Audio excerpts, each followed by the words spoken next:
Hello, my name is Andrew Burse, and my presentation is over non-recourse debt. Non-recourse debt is a liability for which no partner bears any economic risk of loss. Mortgages on real property are a common form of non-recourse liability. Non-recourse debt is significant in the financial realm for a few reasons. The first being that it enables larger projects and corporations to make larger acquisitions with reduced upfront capital. This in hand amplifies potential return on investment. Non-recourse debt also protects personal assets from risks, but we'll get into that on the next slide. Non-recourse debt also influences market dynamics affecting valuations and liquidity in real estate and business sectors. A key feature of non-recourse debt is that a lender's recourse is limited to the collateral securing the loan. And this in hand creates one of the biggest characteristics for borrowers in non-recourse debt, which is limited personal liability, for only the collateral is at risk in case of default. And of course there is the risk of collateral loss if you are not able to pay back the loan. For lenders, there is limited recourse as the recourse is limited to the collateralized asset. And it is important to evaluate this asset, the collateralized asset, because it's important to make sure it's up to standards with the corporation's marketability and value standards. Common usages of non-recourse debt include real estate financing, project finance, venture capital, equipment financing, and structured finance. Real estate financing and project finance are the most popular. With real estate financing, it usually has to do with property development or acquisitions where the property itself serves as collateral. And with project finance, it usually has to do with funding large-scale infrastructure projects like toll roads or renewable energy initiatives based on project revenues. Two benefits of non-recourse debt include the limited personal liability, as well as the enabling of the use of real estate assets as leverage. And a consideration always is the quality of collateral being put up by the borrower. The tax treatment for borrowers of non-recourse debt include a limited liability that may affect tax deductions, and their tax deductions are restricted by at-risk rules. For lenders, a higher risk with the borrower may influence tax treatment of losses, and the tax treatment of losses is impacted by risk exposure. And I wanted to mention a few differences between the tax treatment of non-recourse and recourse debt.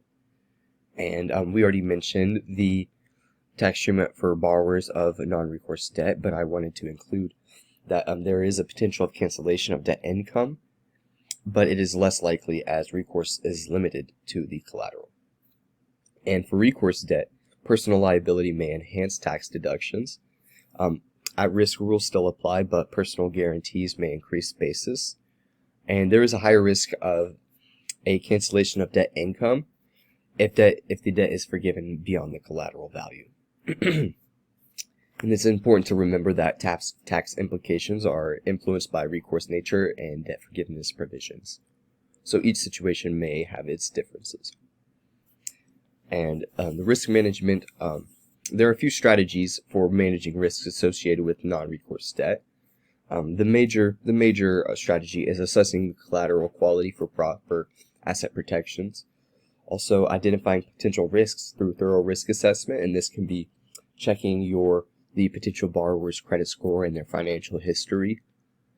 And it's important to spread risk across assets to make sure we're not putting all of our eggs in one basket, make sure there's diversification, and of course to review market conditions continuously for informed decisions and ensure adequate protection with insurance coverage. I wanted to include an example, a real-world example, and in this case, John buys a $2 million apartment complex with a non-recourse loan of $1.6 million.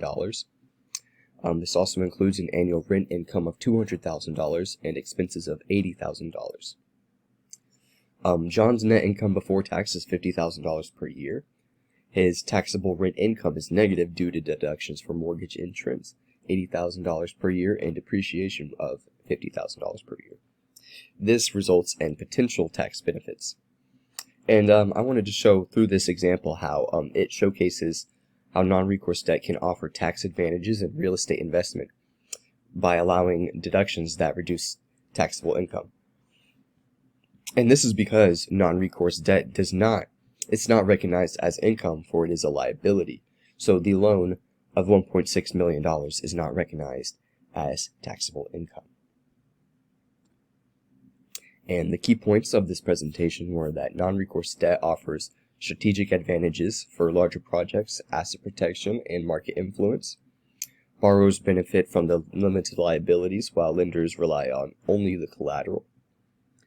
Thorough due diligence and risk management optimizes the outcome of a transaction between a borrower and a loaner. And non-recourse debt is vital for tax planning and financial decision making because it offers a different view of loans, whereas you are not taxed on these loans. And here are my references for this presentation. Thank you.